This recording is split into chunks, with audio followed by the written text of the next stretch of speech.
Hello. Hello, and welcome to the Paid Search Association monthly webinar. We are so happy to have you here. I have with you today Danny Gavin. He works at Optidge. He's the owner and chief strategist there. And today's topic is just going to be amazing because I don't know anything about it. And so, Danny, without further ado, I'll allow you to introduce yourself and get started. And then at the very end, we're going to have time for question and answers. And so put your questions in the comments and then we'll get to those.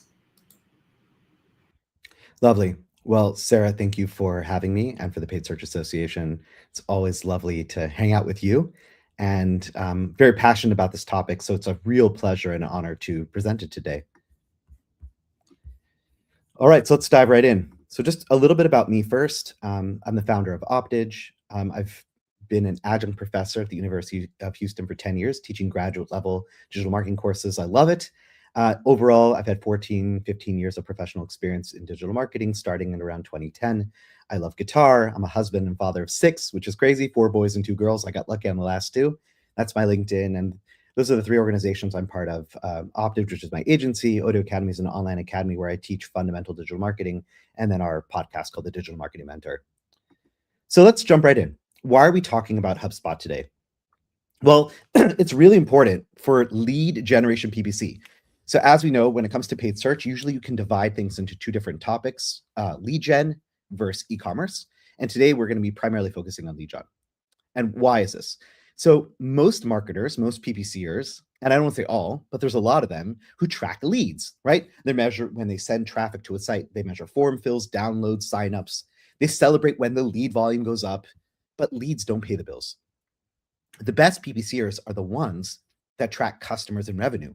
They want to look at what happens to those leads after they come in, which ones are actually qualified, which ones actually are the deals closed, where would you get actual revenue? So they're optimizing the campaigns based on the final result, right, which is the customer acquisition, not the lead volume.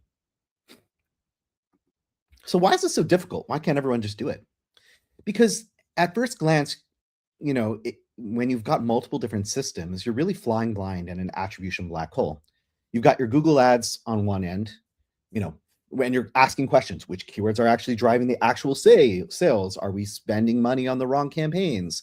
We have our website, and then we've got our CRM all the way on the other side, where, is the data in the CRM itself accurate? Are we targeting the right audience? And all these things are sort of disconnected. We've got data here, data there, and it's hard to connect all together to see that perfect picture. So it's easier for your average PPCer to just look at Google Ads, track the leads, and report on that and say what we're doing. And hopefully you're tracking leads, because we know some people don't even set up conversions and just do clicks and traffic, but we're not going to talk about that today. So a little bit further deeper into the issues. So it's usually a visibility gap. It's not that PPCers don't want to be able to look at the whole ecosystem, but they just have problems, right? Attribution breaks, the sources get lost from when the traffic comes to the website into the CRM. Sometimes UTMs will disappear. Just the forms that they set up aren't tracking what they need to. The CRM data is messy, right? A big part of this is the actual companies that you're working for, whether it's you're in an in-house or an agency, are they actually using the CRM? Is it messy? And in the end of the day, the bottom of that foundation is, are your offline results, the actual customers, reaching Google Ads? Is Google Ads getting access to that data? So the solution really is a single seamless data circuit. How can I connect Google Ads to my website, connect my website to my CRM, and then take that information and put it back into Google Ads? And your question might be, hey, Danny, why are we talking about HubSpot? Well, number one, I'm very passionate about HubSpot. I use it personally. We help clients out with it, but it's also one of the number 1 CRMs. And a lot of people think it's just for small businesses, but it also has enterprise level capabilities, and it really can go the gamut. You can create a free version and then pay a lot of money to do a lot of advanced, but it's really, really good. And so today we're going to focus on this. A lot of this may apply to other CRMs. So I am going to have specific things about HubSpot itself, but you can also take a lot of what you're learning and apply to any CRM that you're using. All right. So today's goal is I want to show you how HubSpot and Google Ads reveal the entire journey by connecting them together. And we really want to see that someone clicks on the ad, they fill out the form, or they make a phone call, their information goes into the CRM, the team is qualifying whether that's a good lead or not, and then over time that becomes closed revenue. And then we take that information and we stick it back into Google Ads so that Google Ads can now bid smarter, you can optimize better, focus on the right type of traffic, not just traffic that seems to be bringing a lot of leads. All right, so the first stage is connect, building reliable Google Ads HubSpot integration. So some of this might be pretty basic, but I want you to see it because maybe you've never seen HubSpot before.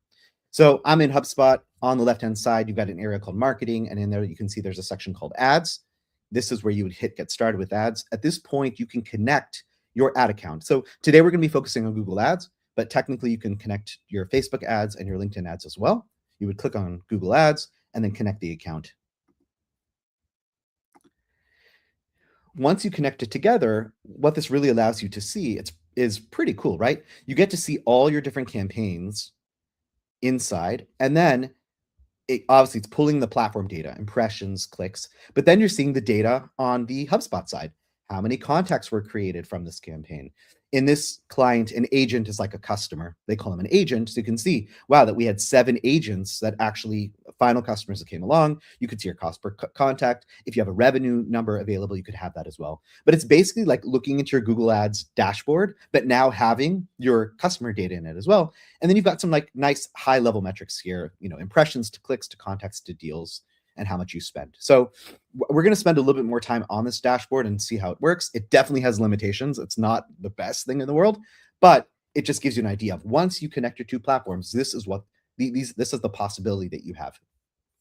Now, that's step 1 in connecting HubSpot to Google Ads.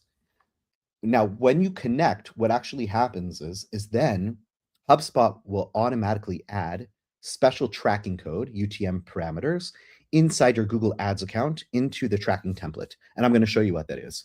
But before I show you technically how that works, let's just see in general, like what are the UTMs? What are the parameters that are being passed?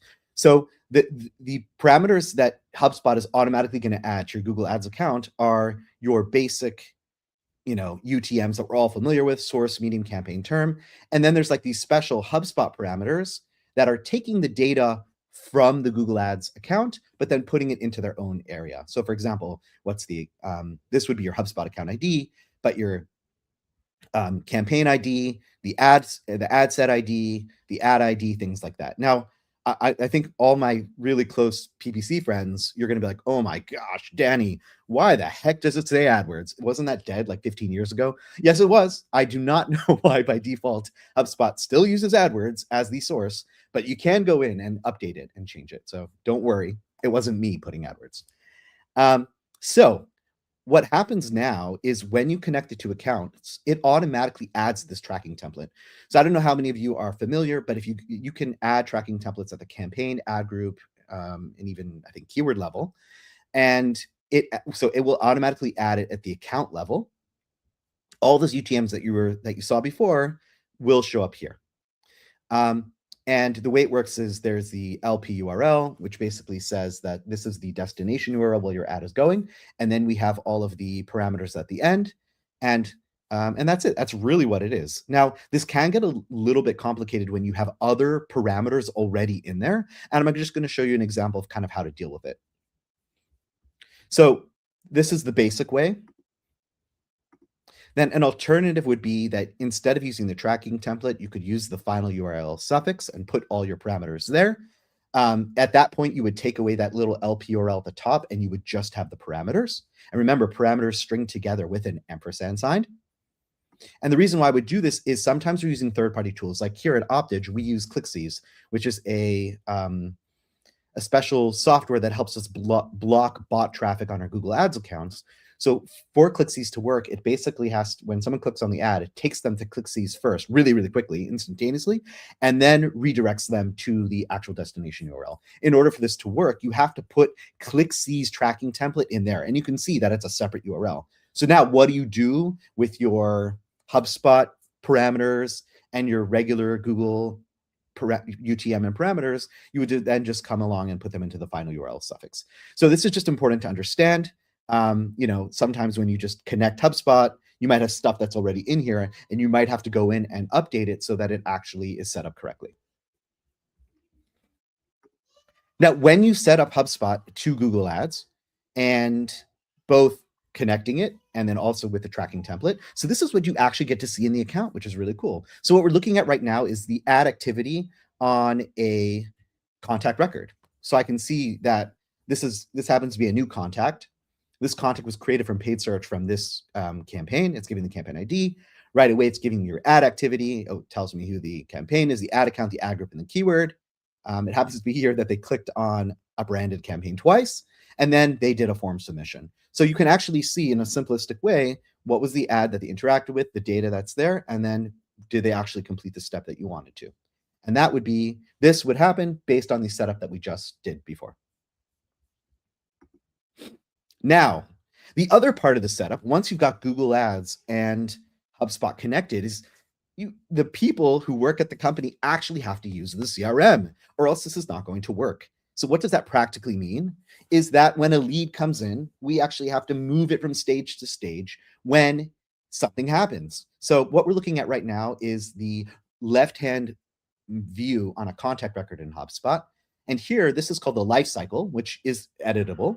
This would be the life cycle of a contact. Are they coming as a subscriber? Are they a lead? A lead would usually mean that subscriber would be they just signed up to your email list. A lead would be that they've actually added a request or some sort of question. Opportunity means there's an actual deal or a real opportunity we can set up. And then when they actually become a customer, and then we're a super customer, become an evangelist. So the bottom line is, are they moving through the process?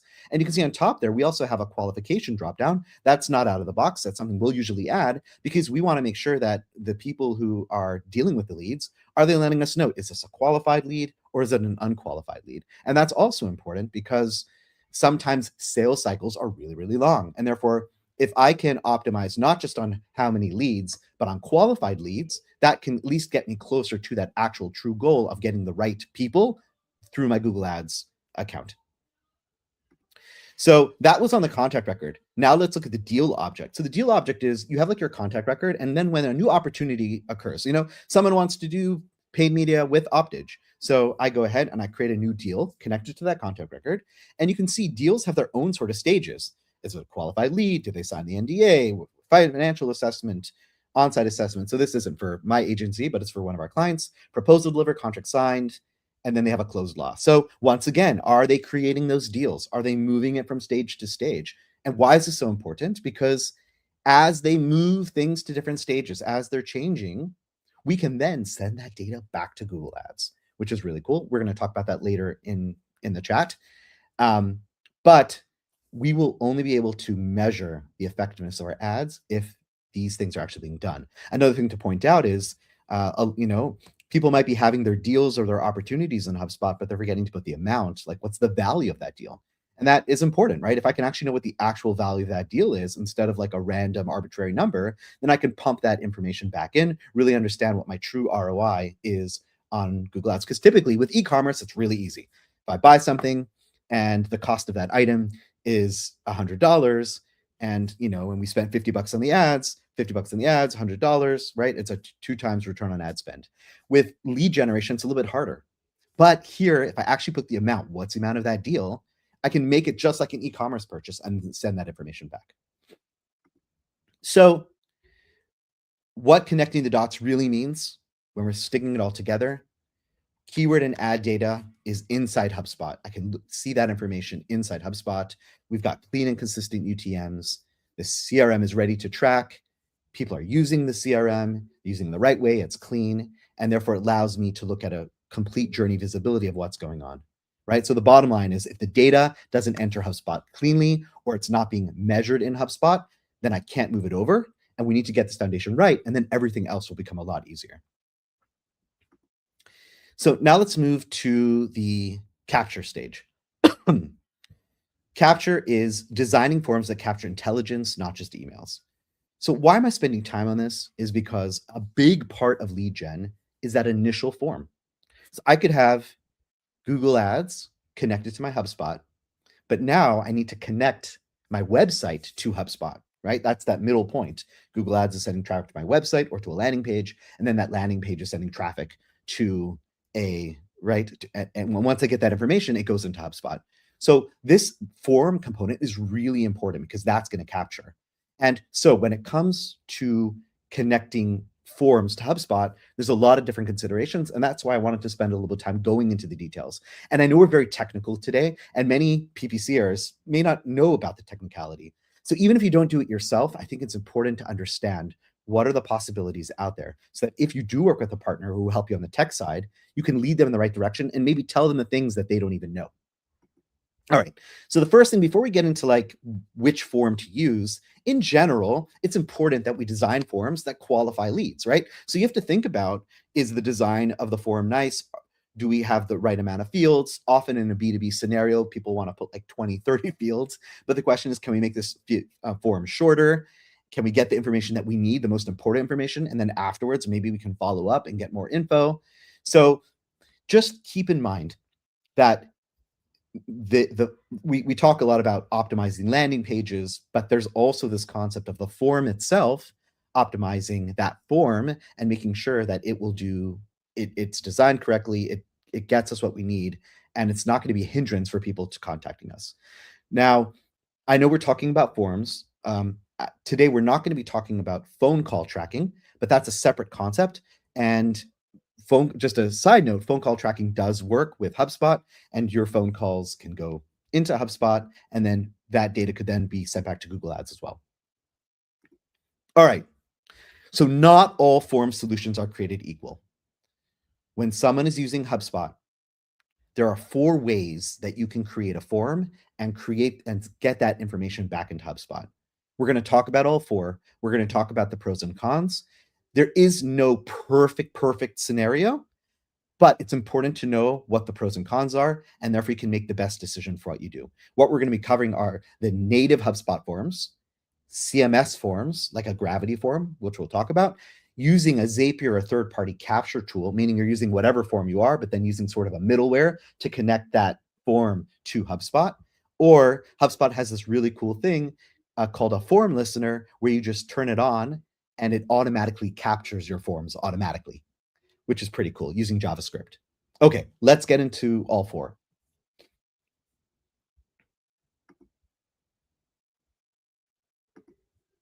Okay, so the first one is HubSpot native forms. What this literally means is, as you can see in that picture, a little bit AI, but you get the point, is that you build the form in HubSpot itself, and then you can embed that form on your landing page, or you could potentially use HubSpot's landing pages. Now, why are these so good? Is because, number one, there's an accuracy to the attribution. It will automatically capture the landing URL, meaning that when someone lands on the page and there's all that information in the URL, it will automatically capture it, and it will segment most UTM parameters, and will automatically capture the GCL ID or Facebook click ID, which those are really important. That is basically the click ID, and that will later connect the individual back to the ad and the campaign and the keyword that they clicked on. So it's doing that information that you need to later connect back to Google Ads. It's automatically pulling most of it, right? It's similar with the second bullet point. It's similar. Another cool part is, if you already have information about an individual, it can show that data already in the form, or actually, let me clarify. If someone has filled out a form in the past, it will keep track of what they filled in, and therefore they don't have to fill it in again, which is kind of cool. And you can embed it directly into your CRM. When someone fills out that form, there's 0 latency between filling out that form and going to HubSpot. It's as if you're putting it directly into HubSpot. What's the biggest cons? There are styling limitations, meaning depending on what track of HubSpot you're at, because HubSpot has 3 features. They've got free, starter package, premium, pro, and then enterprise. And then depending where you're at is how much you can customize the form. And then if you aren't really good with CSS, there might be issues. So yeah, so one downside would be is that if you're very particular on your design, I have certain clients who, just because of the design, they're saying, okay, I'm not going to use it. Another thing you have to keep in mind is, if you're just using the native form, if you want to automatically capture, if you're running a Microsoft ads campaign, or you have different UTMs, it won't necessarily automatically capture that and put it into the right place in HubSpot. With a Google Click ID and a Facebook Click ID, it will. With Microsoft, it won't. We should talk to Nava about speaking to HubSpot to get that to happen. I think they should. But outside of that, yeah, so you have to do some other things in order to do that. But overall, it's a really, really good option. And as you'll see, I recommend it being the #1 option when you're using HubSpot and Google Ads. Sorry with my coughing, a little under the weather. All right. Yeah, and then, so then let's just see, so then what does the information look like into HubSpot itself? You can see like this, I showed you before, this concept of within the actual contact record, you see the information. I can see that the Google ad click ID was automatically captured. It automatically is put there, which is awesome. And then this is the sort of information that you'll get. You don't get UTMs, like there's no like UTM source field, UTM medium field, but rather HubSpot has their own sort of setup, which would be like they've got the traffic source, which would be sort of your UTM source. Then they've got your campaign, which is drill down 1. And then they've got your keyword, which would be UTM term, drill down 2. And they do original traffic source, which means the first thing that brought the person there. And then latest would be the latest thing. So let's say they clicked on a Google ad today, and then next week they clicked on another Google ad. We might have certain information here, and this latest would change. A caveat and a side note is that because this latest traffic source information changes each time,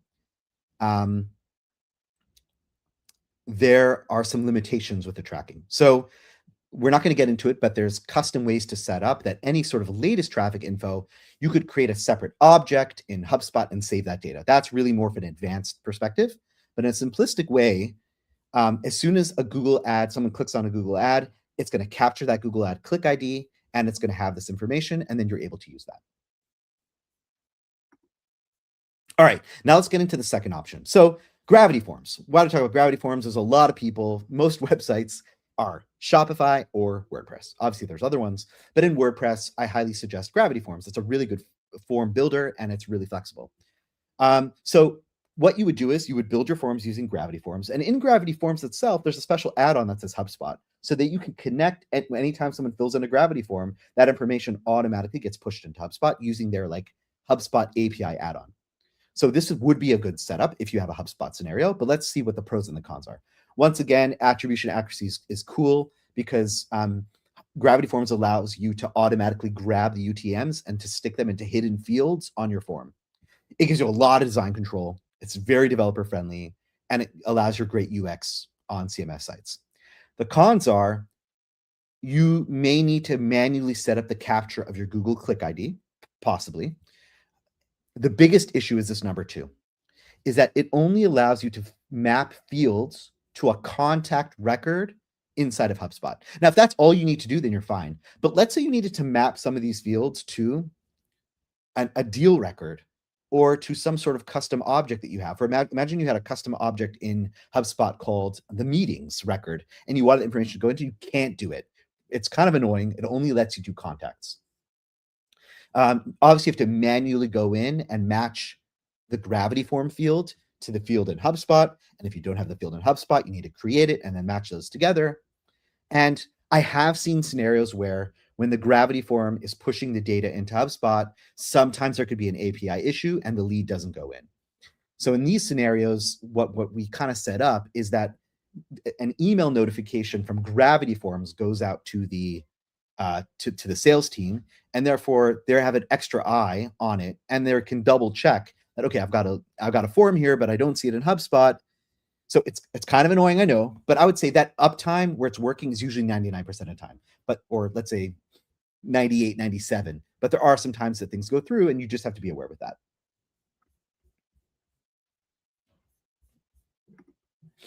Okay. Another option would be Zapier or third-party connections. And this is basically taking any form that you're using. And by the way, you could use this with your Gravity form as well. Honestly, you could even do it with the first method also.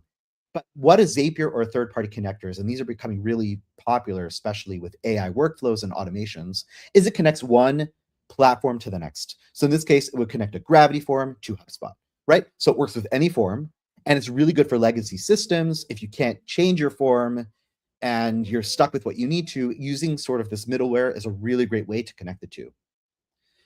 Now, what's the cons? And you know, cons, I would say really are more like challenges, things that we have to overcome, because I still use this, right?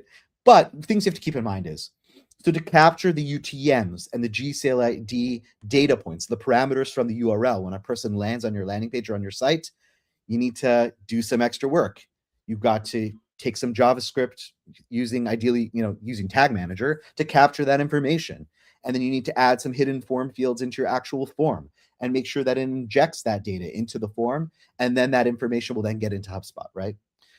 Zaps sometimes break down. So you have to make sure that you're keeping an eye on it. And there's ways to do that. I have notifications that go to my Slack, emails, things like that. Depending on your Zapier platform, there may be some delays in once it's submitted. Could take a couple minutes to get into HubSpot. Each new form or field, you got to go back into Zapier, set it up.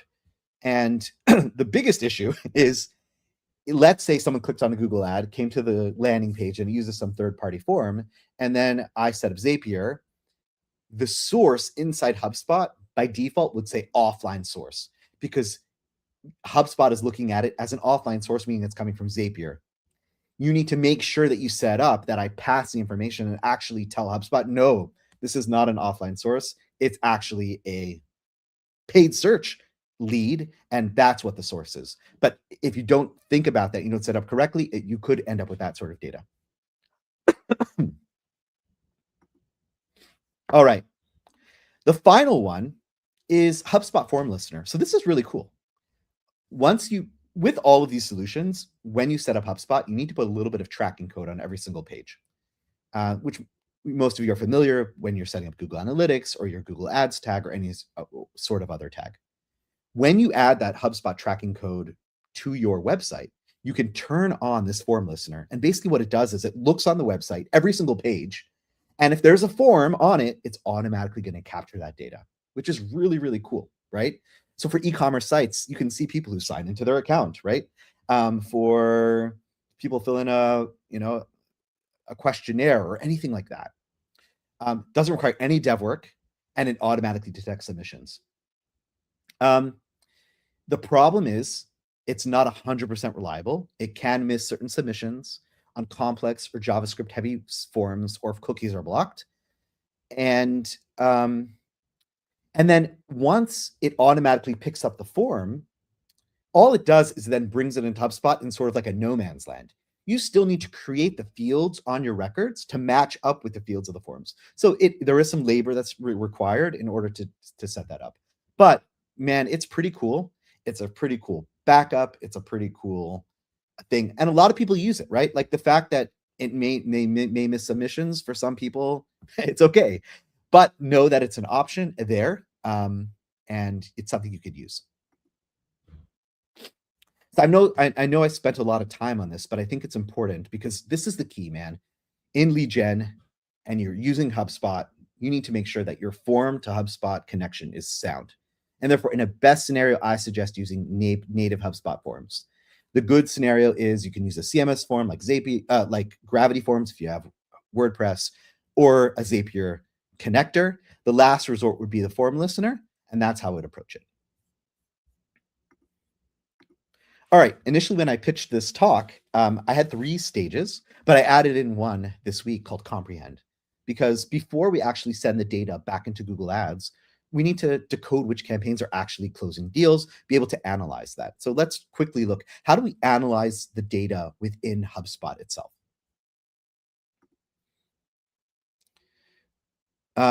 Yes, and in the end of the day, the reason why this is important is because we know that we live in a world of multi-touch attribution. Usually people don't click on one thing and then convert. Often they'll enter through a Google ad, they'll come back through an organic lead, they'll come back through LinkedIn, and therefore there are a lot of touch points before someone can actually convert. Now, in the world of lead gen, it might be that it's less. It's possible, right? Because they're just filling in a form, they're not actually buying something. You could argue that, but in general, that's the point. So therefore, when I'm going into my CRM, when I'm going into HubSpot, I need to be, and I'm a PPCer, and remember, we're talking about Google Ads. I want to be able to see, how did Google Ads affect my contacts that are in here, the deals that I'm doing, and understanding that Google may be the first thing that got them there. It may be something that's in the middle. It may be something that's later on. And whether you're going to give 100% credit to Google all the time, or you're going to come up with your own model, it's still important to have visibility to see, how is Google Ads, how's the PPC affecting your campaigns. So going back to our dashboard, which I showed you earlier, obviously this is going to be the first way. This, I would say, you're coming in and you're looking at from a Google Ads perspective first. There are some limitations. You can only look at attribution port one at a time. So let me just quickly go to the next slide. I might come back. Actually, sorry, I think I had it on a different slide, and then I'm going to come back.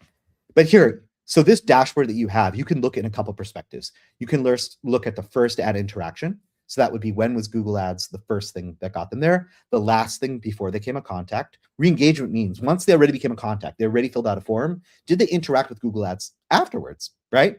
And then all ads interactions would be any time that they've acted upon Google Ads.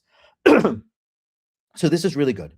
Note that even with these different reports, we have seen sometimes that certain contacts, certain people who filled out forms can sometimes be missing on this report. And therefore, in general, when we're reporting to clients, we don't rely on this, but this is a general good dashboard to look at, and a high level. Clients like to look at this dashboard, and it could be really helpful. Another thing that's cool, by the way, is you can also create audiences using your HubSpot data when this connection is set up. Website visitors, a specific list of contacts, a specific list of companies, and lookalikes, or you could build lookalike lists using Meta. Within this sort of HubSpot Ad Center, there's also the tab which is Analyze. And this Analyze tab is it's a preset report. It's only looking at first click attribution, and it's kind of a cool dashboard. Once again, it's giving you high level impressions, clicks, contacts, deals, amount spent, if you have the deal value, ROI, and other information as well. But it's really, really standard. And if you're doing custom work and you're doing specific reports, it may not fit to what you need. But that's basically what comes out of the box. Out of the box is going to be this report or this report, which are really, really good. But a lot of us like to do more custom. And if that's the case, then HubSpot has its report dashboards that you can create custom dashboards. So here's an example of a custom dashboard that we've created for a client. And this allows them to see last month how many contacts were created from their Google Ads. And once again, when you're building these dashboards, you have to think, what sort of attribution? Are we going to only look at first click? Are we going to look at last click? Are we going to look at any touch? When I build these, I usually look at any touch, but you want to be clear. And then we look at the deals that were created and what stage they're in. And then also at the leads, which would be before a deal, what the stages are in. And then you can create other really cool reports, like how many deals do I have based off each campaign in Google Ads, and what stage are they at? This would be one which is like a keyword. Now I know with keywords, because phrase and exact are not really what they are anymore, keyword has less meaning, but it's still kind of cool to be able to see that for this keyword. Remember, this is not search term, so it's not with a search query what someone actually typed in, but it's going to be the keyword itself that we are bidding on. How many contacts did we have from this keyword, and what's their current lead status? So another really cool dashboard to go further and to show what's going on. But I'm old school. I like to just go and get messy in the data. So my favorite view is to go into the list of all my contacts and add my custom columns. And the columns that I like to add are the original traffic source, the latest traffic source, and then the Google Ad click ID.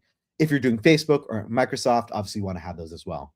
And then what I do is I want to look at every single contact that either has a Google Ad click ID, either came through original traffic, paid search, or the latest traffic was paid search. And I would say that if you look at from this perspective, you're going to capture almost 99% of the leads that came in through paid search. Now, it's interesting because sometimes you'll see that the original traffic source was paid search and you won't have a Google Ad click ID. And there's a couple reasons for that. We won't get into them now, but that's the idea. And then what I have here at the end is we often use call tracking metrics. So when we get a phone call, then we kind of also have where did that phone call come, and we can consider that information as well. But this is like sort of the down and dirty way for me to easily see every single contact. Who are they and how are they touched by Google Ads? And then what's cool is that I have other tabs where I can see, now let me look at the contacts that have a deal, an actual opportunity. And then which are the contacts that have Google Ads contacts that have a deal, but then were actually turned into customers. So I can easily click on those tabs. I could export the data. I can look at the numbers, and then I can use that information to then go ahead and build further reports and do other analysis. Other columns that you can bring in, like I said, are sort of your campaigns and your keywords. Now, once again, through custom coding and through different things, you can pull in actual UTM data and have that show up as well, but it's not something that necessarily comes out of the box, and therefore you need to do extra things to have perfect columns that will say source, medium, campaign, and any other data points or parameters that you would typically pull from Google Ads. All right, so that's how you can analyze your data, analyze the leads, analyze the opportunities within HubSpot to see which are the ones that actually came or were touched by Google Ads. That brings us to the close. So now, how do we push real outcomes back into Google Ads? Now, before we get into how we do it, why does it matter? We touched upon this before, but let's reiterate it because it's so important for my PPCers who are into lead gen. Google Ads should not optimize on raw leads regardless of quality. We see this so much with PMAX, people who are doing lead gen on PMAX. PMAX loves to get you leads, but most of the time, if you're not telling the quality, it's just going to get you junk leads, right? It's going to get you junk cookies and spam submissions. Bot traffic and fake form fills happens a lot. We've got a client that it happens a lot with, which is crazy. And it's just looking at form fill volume metrics alone. Rather, Google Ads needs to optimize for qualified leads, sales opportunities with actual potential, but closed revenue in the actual customers, and high value conversions, which are actually worth pursuing. We need to tell Google Ads, don't just go after the people who fill a form, but the people who actually spend $100,000 with us. And this is where lead gen campaigns can go from pretty good to being unstoppable, right? Because when Google algorithm learns exactly which clicks are actually valuable, then it can do a better job for you. And that's why AI is not taking over just yet. All right. So the first way to do this when you have HubSpot is there is a native Google Ads conversion sync. And I'm going to show you how this looks. And basically, the pro of this is just a few clicks in HubSpot. It will connect to when a contact becomes an opportunity or when a contact actually becomes a customer, and it's good for basic sales funnels. The cons are there's limited triggers, like I'll show you. Revenue sometimes can't be passed. It's harder to sync with custom events, and it may not reflect qualification workflows, especially when people aren't using deals and they're just staying on the contact record. There could be its limitations. But for a basic setup, it can work well. And the way that this native section works is back in our little ads dashboard, there's something called events. I created an event, and you can see here, this is when a person actually became a patient. Someone actually became a qualified lead. And the way we set this up is you choose your ad network, you choose the ad account, you go ahead and the trigger that you have would either be a lifestyle stage event or a form submission. And you can see this is for the contact record, depending on what stage they can, or depending on what stage they hit, then we can send that as a conversion back to Google Ads. You can use the deal amount, use a custom value, or you could do it based off of a form submission. And then there's also the ability where now this is a brand new, they've also tied in addition to just sending back the Google Click ID, they've tied in enhanced conversions. So you can share the email address, phone number, and address information back to the ad network as well, which can hopefully make a tighter match, especially if you don't have the Google Ad Click ID. All right. Yeah, this is what I just said about enhanced conversions. And therefore, now we can kill two birds with one stone, sending back that Google Click ID or sending back that information of that customer. And then hopefully Google or Meta can connect the email and the phone number to that person who clicked through. The other way of doing this is an advanced approach is using something like Zapier, obviously Zapier, where you can do a custom setup, and this is way more flexible. Basically, here's an example. You can use any trigger, any sort of change or event that happens in HubSpot. Now it can automatically go and send that information into Google Ads. And here's an example of what I'm sending back. I've got that Google Click ID. Remember, that's captured automatically by HubSpot if I'm using their native form. And sending it back in, I can add a value, a timestamp, and which conversion am I connecting it to within Google Ads, and therefore sending it back in. You can do enhanced conversions through this process as well. I just don't have a screenshot for it. So basically what you end up having now is when I'm sending my data back into Google Ads, I'm able to tell Google who's qualified and who's a customer. So you can see in this specific account, we have multiple conversion actions, and each conversion action is a different stage of their life cycle. Are they a consult, communication, qualified, right? Are they qualified be first, right? And then moving through, are they booked, right? They booked an appointment, but did they actually show up, right? And then they become a client. So we can send this information back in. And then, so that's on a basic level. So basic level, you could just tell Google, hey, who are customers? But at a more advanced level is with each stage, we can then add a value. So meaning something that's just a lead, and these are more like arbitrary values, but this is adding values, conversion values to conversion events can help Google understand how to optimize. So you could see that a lead at the beginning is just worth $450, but an actual client is worth $9,500. So this will allow you to then use automated bidding strategies like target ROAS, where we're looking at a return on ad spend, where Google is doing a job to create the most revenue possible. And now that you've added values, then you can do that. Not just maximize conversions or CPA, but even if you are doing a maximize conversions or target CPA, you're still telling Google which conversions are more valuable and what to go after. And then in a really advanced way, something that we've had to deal with recently with one of our law clients is with our spam, even though it's not a conversion, but we upload it. You know why? Because we give it a value of 0.0001. Unfortunately, you can't put 0, but we do that because we want Google to know, hey, you know, these guys that you're sending me, they are worth nothing. And therefore, we're telling them not just the good, but also the bad. And when I put that in relative to a client that's worth $9,500, who do you think Google Ads is going to go after? So even with all of that, and you set everything up perfectly, you have to remember that there's still challenges, right? The CRM, are there duplicate contacts? UTM fields, there's Zapier areas, there's forms, there's so on. So there's all these things that happen. And the bottom line is, if you are someone who's running a PPC campaign for lead gen, even though your job may just be to generate leads, but in order for this to really work, you do have to care about the tech stack. You do have to care about the CRM and how people are using the CRM in order so that it's all so that you can do your best job. But why? Not just for you to look good, but that for you to really help them. So therefore, what success looks like is I have that Google ad click. I've got that form submission, the UTMs, keywords, Google Click IDs, Microsoft Click IDs are all recorded. The sales team then is able to qualify that lead within the CRM. They create an opportunity with revenue. That conversion is pushed back into Google Ads, and that allows Google to then bid smarter and allow you to have a higher return on investment for your client when they are trying to generate leads, longer sales cycles, so that the money that they're putting into Google Ads will actually return into real ROI for them.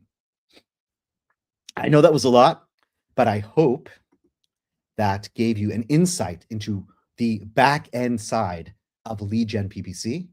And I think we're open for questions. Awesome. I'm going to leave your contact info up while I ask some questions, and then we'll get started. So the first question comes in, and I do know that you answered this, both of these questions through the content, but I think just having that answer will be very helpful. It comes in from James Hebdon, and I'm going to put it up here. So he wants to know, since HubSpot doesn't have a native Microsoft Ads integration, how do you approach tracking? Which again, you answered, but I'd love to hear it one more time. Yeah, no, I think it's good to put into this context. So the answer is that what HubSpot will do is it will track the landing page URL. So that landing page URL will be the page that they land on, plus all the parameters. So in your Microsoft account, you're going to add your UTMs and everything like that that's necessary. Just like we spoke about adding in those templates, that HubSpot template to Google Ads, you would need to add the similar template to Microsoft, and with some changes. But then what happens then is then that URL with the Microsoft Click ID does get captured by HubSpot. It just doesn't conveniently take the ID and stick it into its own field called Microsoft Click ID. And therefore, what you need to do then is either ahead of time use like a Zapier type of thing to then grab that information, cut off the Microsoft Click ID, stick it into HubSpot nice and neatly into that space. Or once it's already into HubSpot, if you have something like HubSpot has a hub called Ops Hub, then afterwards you could clean it up, take that URL and kind of like break it into its parts and then stick it into the right slots for what you need to do. I hope that explains it. Definitely. I mean, my head's still spinning, but it does. So Melissa Mackey wants to know, what is the best way to handle the closed or low quality prospects? In other words, pushing the audiences back into Google, excluding from conversion tracking and so on and so forth. So it's a really good question. So 2 ways of doing it, which I think we covered actually at the end. Yeah.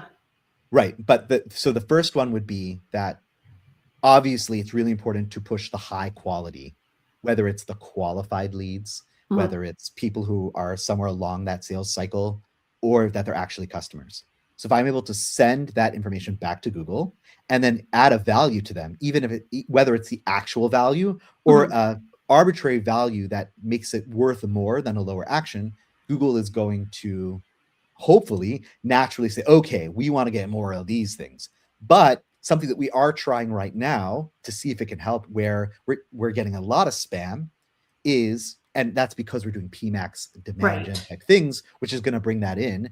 But the 1 or 2 really good leads that come through it, I want to keep it on, especially when these are high value. So what we're doing now is we're testing this out, is pushing back spam leads and making them a very low value to hopefully train the algorithm to not just know what's worth a lot, but also what's worth really little. And let's see, hopefully that is going to help. Yeah, no, that makes sense a lot. So those were the 2 questions, but I have a ton more. So the biggest one, how on earth did you learn all this? Because it's just, this is not like just something you can Google. I mean, obviously there's that like experience. Does HubSpot, do these platforms have a lot of native information that's good?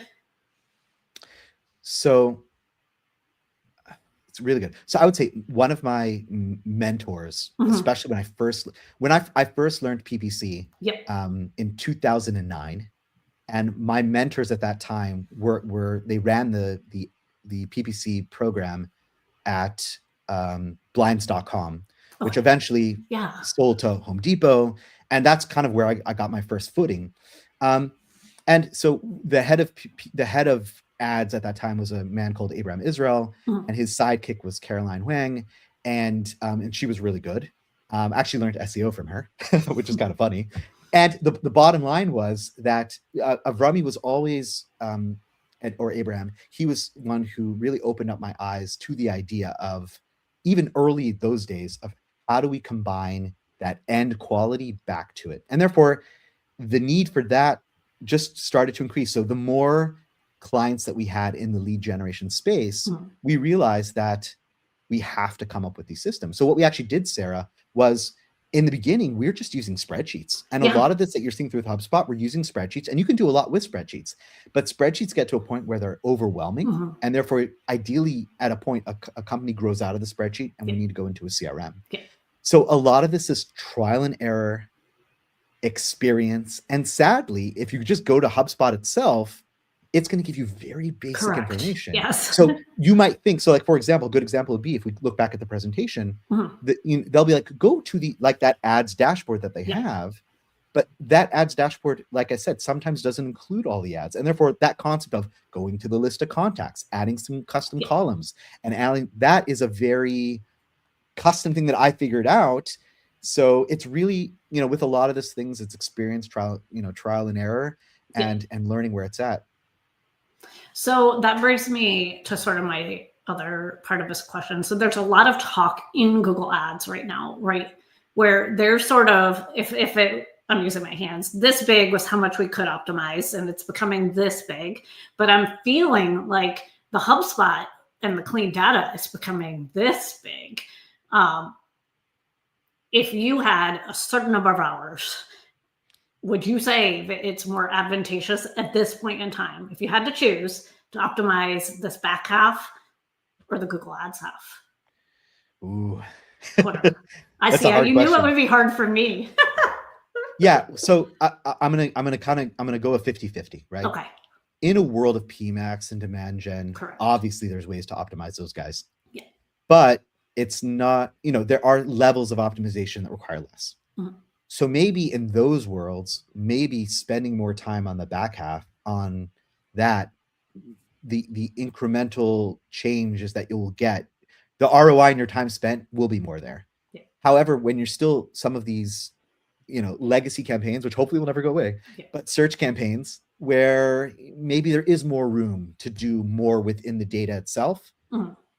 I still think there's a lot of value spending time in there, but then obviously there's going to be that value in the back end as well. So I think, so we'll see, right? Like as automation is changing, the less, I'm not saying less visibility, but less triggers that we have to switch, then yes, we want to spend more time in the areas where we can switch. So that's kind of how I would present it. Okay. So then, like, this is the time that I want you to sort of talk to your ideal client here, right? The perfect person that walks into your agency. So we live in Google Ads where we scream all day, every day about having perfect conversion tracking. And we know that clients come in and they haven't lived in our world. What do you think is stopping them? Do you think it's that we haven't screamed loud enough, or that like everything you just presented today is really scary? Like, what do you think that sort of gap is, and how do you fill that for them when they come in sort of off the street and they need this help? Ooh, so, I mean, I think there's a couple different ways to look at it. So like I'll give you an example. Yeah. Some of this is, we know that a lot of lead gen campaigns don't fill out a form. They pick up a phone call. Mm-hmm. And in order to do phone call tracking, you actually have to use like phantom numbers. Yes. There's some clients like, I don't want to use a phantom number, right? Like, so that's just like a simple thing where it's like, in order for this to work, I have to use a different phone number. But if they don't want to do it, like, so that's like just crazy. And then, what, this back end half, a lot of using a CRM for a lot of companies can be scary because salespeople, between you and me, don't like using CRMs. They feel that people are watching them, and and I've got to put everything in there. And honestly, it's not everything or nothing. Mm-hmm. You don't have to do everything in order for this to work. You will have to do some. So sometimes just the mention of CRM scares people to bits, and therefore they don't want to do it. But so the idea here is that a client coming in, mm-hmm. every client, for one client, $1,000 a month could be a lot of money. Right. For another client, that's nothing. $20,000 a month is a lot of money. In the end of the day, us as PPCers, what we need to try to do is you want to spend more money in Google Ads. Like, our goal is to get people to spend more, not because I'm now me, the agency, the freelancer, makes more money, but it's because I want to help people grow. I want to scale their business. The not only, but a high likelihood way to actually scale a lead gen account is if the conversion tracking is correct.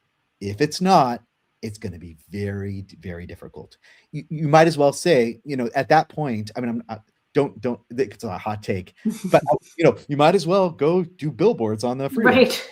I don't literally mean that, because obviously there is more tracking on a Google Ads campaign that's optimizing just on leads. So don't get me wrong. But the idea is, if we're leaning into the advantages of digital marketing in the year of 2025, almost 2026, And the whole reason I'm spending money here is because it's more trackable, more optimization.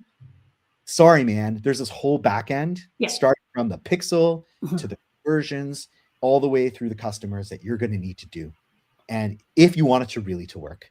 And that's really, and I think it just depends. And so I think we got to educate a little bit more and present what the scenario is. Yeah, no, I would totally agree there. So speaking of that, since you really have full visibility into funnels, and that's like your agency sees absolutely everything. If you were to say where, and this is collectively across your lead gen clients, where you are seeing the drop off, do you feel like it would be Google, landing page, the CRM, or the sales team? And again, that's asking you to kind of look very broadly. Ooh, yeah.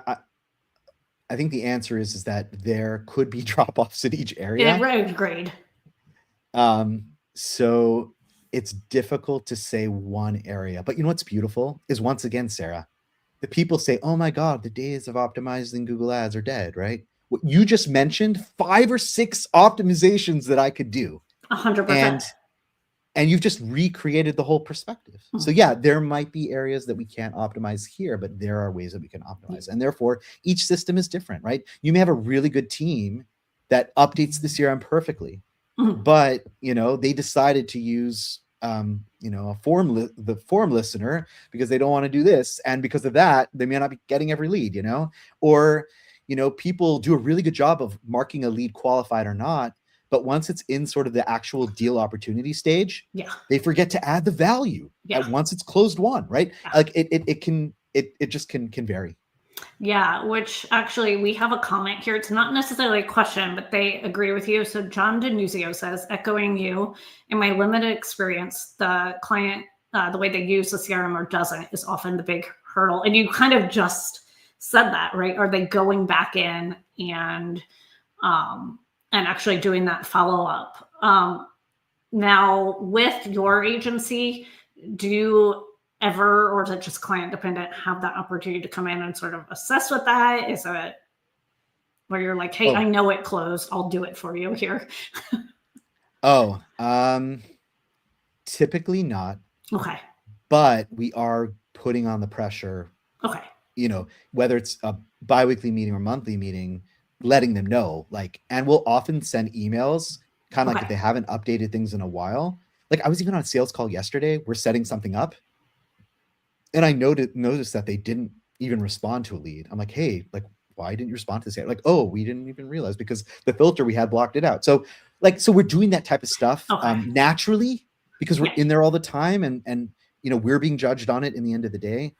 So it's not a formal process, but there's a lot of education and notification going on. Yeah. No, that makes sense. So, I mean, I think it's to your point, you're touching the data all day, every day. You're talking to your clients. You're not just, set and forget it. And that's going to be always the biggest part of that. So speaking of that, we talked about the objection, or CRM sounds scary. What happens when sales and marketing, they don't actually agree that a lead is good? Because that happens all the time where they're like, no, actually, we want it to be this pie in the sky version. And marketing's like, Let's use an example. So I'm going to give like a healthcare therapy example. But the idea would be that let's say we only take certain types of insurances. Yes. So the person who comes in has a diagnosis, so they are the type of client, but they don't have the right insurance. Or there's a high probability that this child has this problem, but they don't have a diagnosis yet. Yep. So in the world of marketing, those are qualified leads.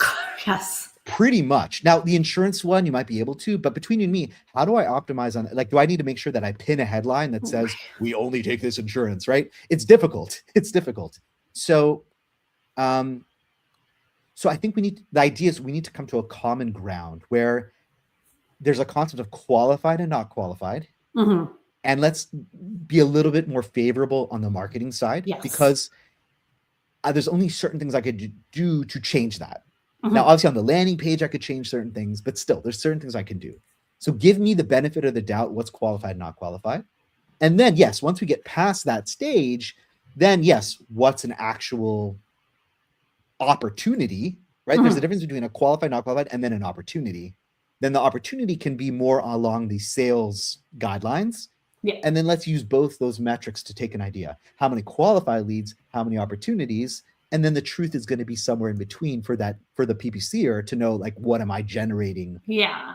Purely from my efforts at the beginning of the stage. Yeah. Yeah. No, that makes sense. I'm actually going to add your contact information back up because I cannot believe we're at the end, even though I have like 1,000 more questions.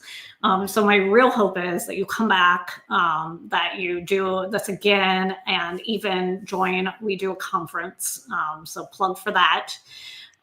Is there anything else that you would love to close with? I hope everybody does go ask Danny tons of questions and hire him, because this was very hard stuff. Like, I think you say it so easily, but this is very hard PPC, just to be clear.